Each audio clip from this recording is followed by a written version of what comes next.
नमस्कार विद्यार्थी मित्रो, रॅडियंट अकॅडमीज कॉग्निटिव्ह एज्युकेशन अर्थात रेसमध्ये आपलं पुन्हा एकदा स्वागत. विद्यार्थी मित्रो, आपण स्टँडर्ड 8 सब्जेक्ट जनरल सायन्स या विषयातील आपला जो सेकंड टॉपिक आहे हेल्थ अँड डिसीज म्हणजे आरोग्य आणि रोग हा आज आपण अभ्यासणार आहोत. व्हिडिओ पाहण्याच्या अगोदर तुम्ही समोर पुस्तक, पेन्सिल, वही इत्यादी साहित्य घ्यायचं आहे आणि मगच हा व्हिडिओ पाहायचा आहे. कारण व्हिडिओ दरम्यान जे काही डिफिकल्ट वर्ड्स येतील त्याला तुम्ही काय करायचं आहे, अंडरलाईन करायचं आहे आणि मग ते अर्थासहित वहीमध्ये लिहून काढायचं आहे. तुम्ही अजूनही आमच्या चॅनलला सबस्क्राईब केलं नसेल तर करा, बेल आयकॉन प्रेस करा, जेणेकरून सर्व प्रकारची नोटिफिकेशन तुम्हाला लगेच मिळतील. चला तर मग आपण आपल्या या नवीन घटकाला सुरुवात करूया. हेल्थ म्हणजे आरोग्य. Student, I ask you some question. Okay, have you ever taken the leave from school due to sickness? म्हणजे आजारपणामुळे तुम्ही कधी शाळेतून सुट्टी घेतलेली आहे का? हो, म्हणजे असं आपण कधी कधी सुट्टी घेत असतो. What happen exactly when we become sick? म्हणजे आपण ज्यावेळी आजारी पडतो त्यावेळी आपल्याला कोणकोणते त्रास हे वाटत असतात. Okay, so in this lesson we discuss about disease and its type. Okay, as we begin this lesson, let's first understand the related some term that is health. म्हणजे आपल्याला सर्वप्रथम आरोग्य म्हणजे काय हे अभ्यासावं लागेल. पहा, या ठिकाणी आरोग्य म्हणजे काय? Health is a state of complete physical, mental and social well-beingness and not merely the absence of any disease. म्हणजे या ठिकाणी रोगाचा नुसता अभाव असणं म्हणजे एखाद्याला रोग नसणं म्हणजे तो आरोग्यदृष्ट्या व्यवस्थित आहे असं आपल्याला म्हणता येत नाही. सो इट मीन्स दॅट आपण यावरून काय सांगू शकतो, रोगाचा नुसता अभाव असणं म्हणजे किंवा रोगाचा नुसता अभाव म्हणजे आरोग्य नव्हे, तर फिजिकल म्हणजे शारीरिक, मेंटल मानसिक आणि सोशल म्हणजे सामाजिक दृष्ट्या सदृढ असणं म्हणजे आपल्याला त्याला काय म्हणू शकतो, आरोग्य. अशा पद्धतीने आपण हेल्थ आरोग्य म्हणजे काय हे थोडक्यामध्ये सांगू शकतो. मग आपल्याला रोग म्हणजे हे सुद्धा अभ्यासावं लागेल. पहा, या ठिकाणी what is mean by disease? Condition of disturbance in physiological और psychological process of body is called as disease. म्हणजे रोग कशाला म्हणायचं? पहा, कंडिशन ऑफ डिस्टर्बन्स. डिस्टर्बन्स म्हणजे या ठिकाणी जो काही शारीरिक समतोल असतो तो या ठिकाणी बिघडतो. आता हा शारीरिक समतोल दोन प्रकारे असतो. फिजियोलॉजिकल म्हणजे शरीर क्रियात्मक आणि दुसरा म्हणजे सायकोलॉजिकल मानसशास्त्रीय क्रियात्मक. ह्या दोन्ही ज्या प्रोसेस आहेत ह्यांच्यामध्ये बिघाड होणं म्हणजेच या ठिकाणी रोग जडणं. Okay, so condition of disturbance in physiological और psychological process of body is called as disease. म्हणजे शरीरामध्ये अशा पद्धतीनं हा बिघाड होत असतो. शारीरिक आणि मानसिक घटकांमध्ये कोणकोणत्या घटकांचा अंतर्भाव होतो याचा आपण थोडक्यामध्ये अभ्यास करूया. सर्वप्रथम या ठिकाणी तुम्हाला एक चित्र दिसतंय, त्याचं काळजीपूर्वक निरीक्षण करा. थोडक्यात या ठिकाणी तुम्हाला फिजियोलॉजिकल प्रोसेस आढळतील. ओके, पहा कोणकोणते आहेत. First that is body temperature म्हणजे आपलं शरीराचं तापमान.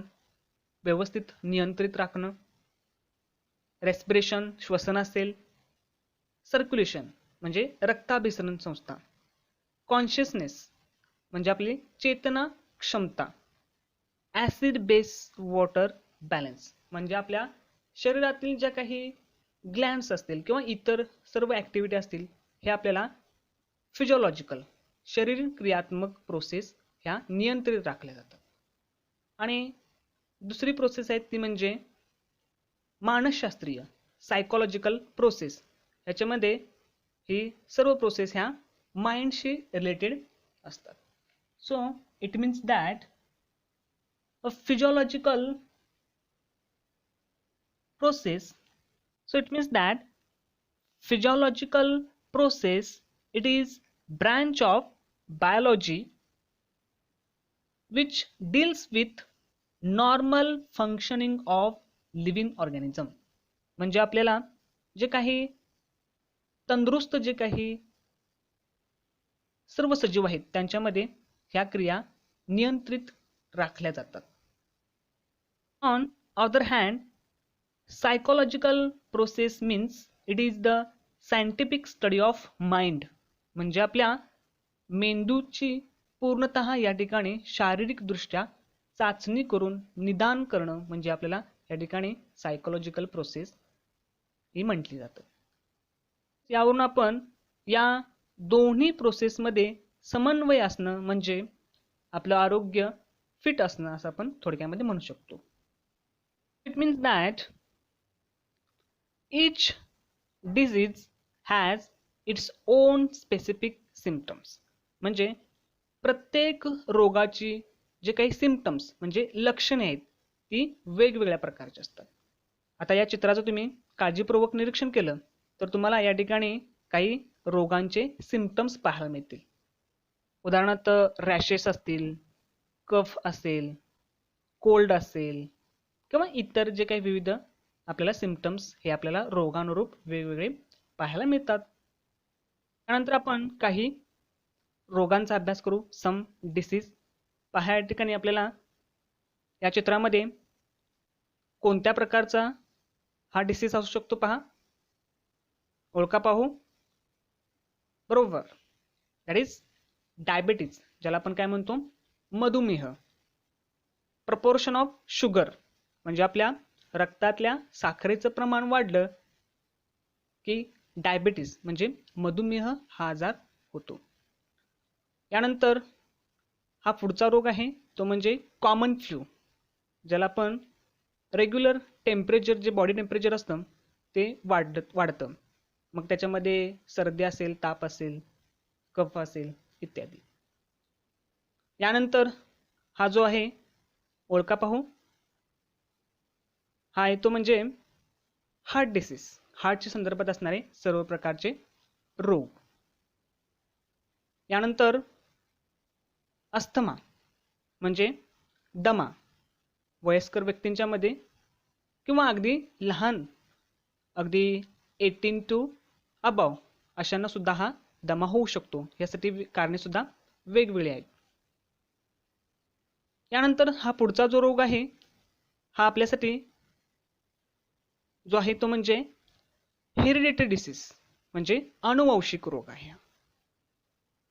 आणि या रोगाचं नाव आहे ते म्हणजे डाऊन सिंड्रोम. म्हणजेच अनुवंशिक दृष्ट्या जो काही डिस्टर्बन्स झालेला आहे, अनबॅलन्स आहे, त्याच्यातून असे हेरिडिटरी डिसीज हे निर्माण होतात. याचा आपण अधिक पुढच्या भागामध्ये अभ्यास करणार आहोत. पद्धतीने आपण काही महत्त्वाच्या डिसीज जे काही रोग आहेत त्यांचा थोडक्यामध्ये अभ्यास केला. Okay, so it means that reasons and symptoms of all these diseases are different. म्हणजे यावरून आपण सांगू शकतो की प्रत्येक रोगाची जी काही लक्षणे आहेत ती वेगवेगळ्या प्रकारची आहेत. To bring coordination in scientific study of disease म्हणजे आपल्याला सायंटिफिक दृष्ट्या रोगांचा जर अभ्यास करायचा असेल तर त्याचं वर्गीकरण करणं खूप गरजेचं आहे. Disease are classified as types of disease, म्हणजे आपल्याला रोगांचे काही प्रकार अभ्यासाला मिळतील.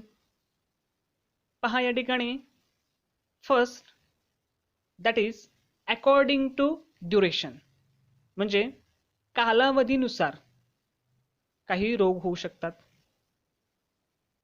यानंतरचा पुढचा जो त्यामधला जो अकॉर्डिंग टू ड्युरेशन कालावधीनुसार जो आहे त्यामध्ये काही आहेत ते म्हणजे chronic disease and acute disease. Chronic disease म्हणजे दीर्घकालीन रोग, तर ॲक्यूट डिसीज म्हणजे तीव्र रोग. पहा या ठिकाणी तुम्ही अशा पद्धतीनं तुमच्या वहीमध्ये किंवा पुस्तकामध्ये नोंद करून घ्यायचं आहे. So tell me one example of this disease. Chronic डिसीजचं एक एक्झाम्पल सांगा. Yes, that is cancer. कर्करोग जो आहे तो क्रोनिक म्हणजे दीर्घकालीन रोग आहे. आणि ॲक्यूट म्हणजे तीव्र रोग म्हणजे कोणता आपला असेल, तर तो म्हणजे आपला कॉमन कोल्ड. लक्षात आलं का? म्हणजे सर्दी, खोकला, ताप अशा संदर्भात जे असणारे रोग. त्यानंतर पुढचं ते वर्गीकरण आहे ते म्हणजे अकॉर्डिंग टू रिझन, म्हणजे कारणानुसार काही रोगांचे प्रकार पडले. त्यातला जो पहिला प्रकार आहे कारणानुसार तो म्हणजे हेरिडिटरी डिसीज. मगाशी पण आपण पाहिले पहा hereditary disease. Hereditary disease means particular characteristics transfer from parent to offspring. म्हणजे पॅरेंट जे आहेत आई वडील त्यांच्याकडून काही जी जनुकीय लक्षणे असतात ती काय होत असतात त्यांच्याकडून त्यांच्या मुलांमध्ये ट्रान्सफर होत असतात.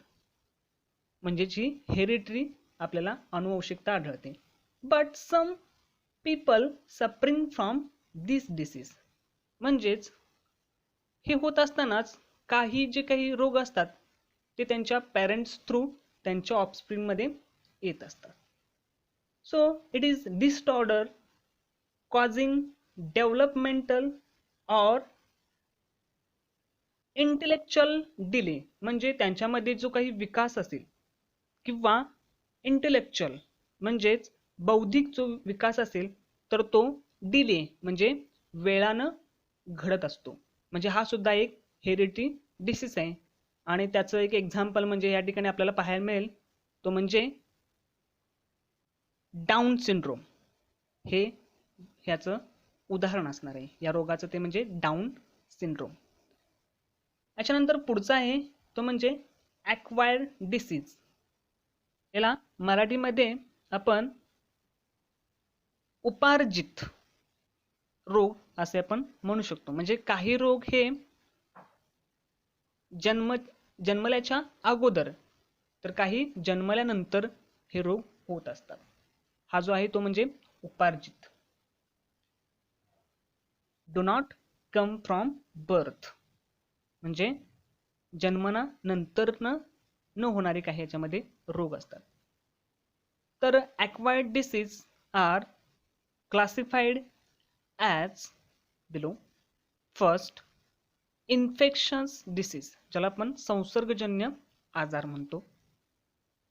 तर याच्यामध्ये उदाहरण आहेत पहा, कॉमन कोल्ड असेल, सर्दी, फ्लू, ताप, डेंग्यू अशा संदर्भात जे काही रोग आहेत ते संसर्गजन्य आहेत, म्हणजे एकापासून दुसऱ्याला होत असतात. आणि दुसरा प्रकार त्यातला आहे तो म्हणजे नॉन इन्फेक्शनल डिसीज. मग त्याच्यामध्ये असंसर्गित रोग आहेत, डायबेटीज, हार्ट डिसीज असेल किंवा इतर जे रोग आहेत ते ह्याच्यामध्ये येत असतात. अशा पद्धतीने आपण टाइप्स ऑफ डिसीज पाहिले पहा. त्याचे दोन मुख्य प्रकार आहेत, according to duration and according to reason. Also they classified as below. अशा पद्धतीनं आपण या ठिकाणी टाइप्स ऑफ डिसीज पाहिले, ते तुम्ही काय करा वहीमध्ये नोट करून घ्या. आपण आता रोग आणि त्यांचे काही टाइप्स बघितले, पण हे रोग कशामुळे होऊ शकतात, म्हणजे इन्फेक्शन हे कशामुळे होऊ शकतं हे पण पाहणार आहोत. त्यातलाच एक घटक अभ्यासाचा आहे तो म्हणजे इन्फेक्शन थ्रू स्पुटम, म्हणजे थुंकीद्वारे होणारे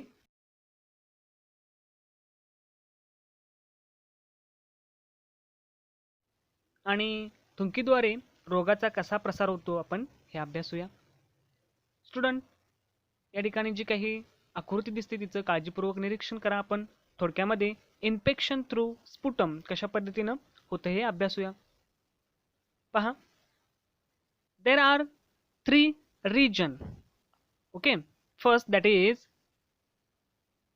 in this area small droplets are vaporized into fine mist.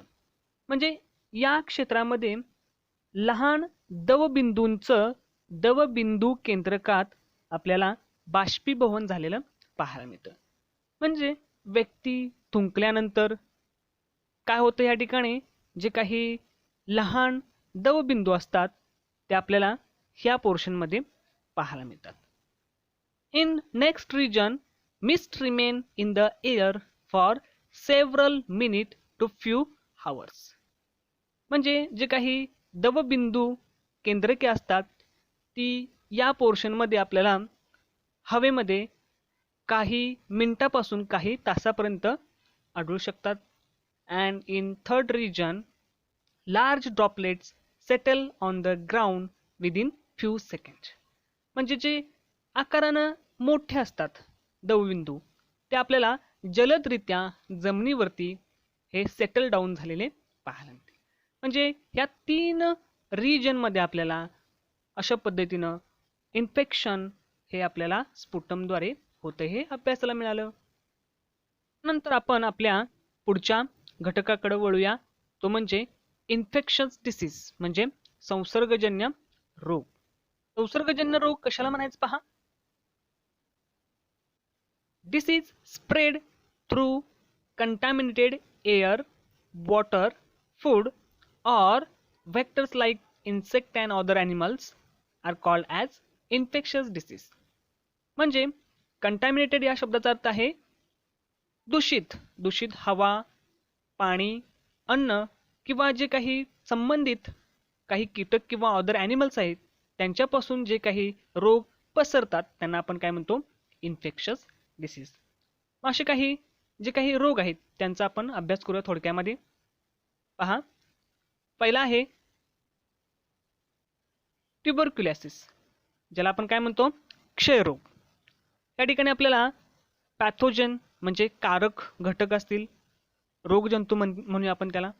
Mode of infection, कशा पद्धतीनं हे आपल्याला इन्फेक्शन होतं, सिम्पटम्स त्याची लक्षणे आणि प्रिव्हेंटिव्ह मेजरमेंट उपाय त्याचे आपण अभ्यासायचे. ट्युबरक्युलोसिस क्षयरोग, त्याचा जो कारक घटक आहे, जंतू आहे पहा, मायकोबॅक्टेरियम ट्युबरक्युली.